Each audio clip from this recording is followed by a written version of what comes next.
rushes, moving around with Owner, establishing forward vision control here to try to kind of move up that line and even open up opportunities like this where Faker's pushing in top, Owner and Carry are going to cover him, and it's likely going to be a tier 1 tower unless LNG are really willing to fight for it. For LNG though, I do think looking at the gold and the item breakpoints that have been hit, they can also just decide to give up control of the area for now. As long as you don't give over the dragon, I do think that you're going to reach the 2 item breakpoints. We're seeing that Gala's getting close, same for Zika. And from that point on, one fight can be enough, and I do still think that that is where LNG, if they can actually get that front to back, could look for a turnaround.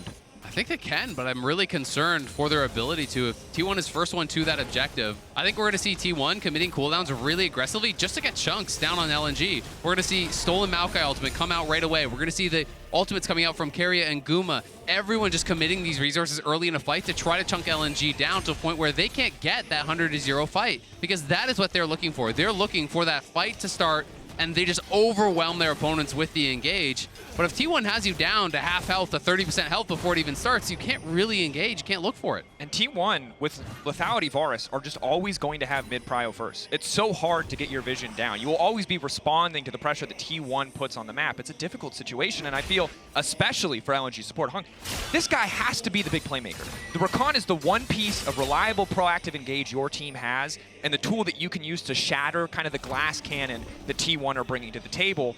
But this is a guy who struggled last game on Blitzcrank. This is a lot to ask from a player when you're already at a single game deficit, and he had such a rough game 1. It's also the reason why the Sylas was actually getting banned a lot. We saw BLG do it very consistently, because I do think that Maokai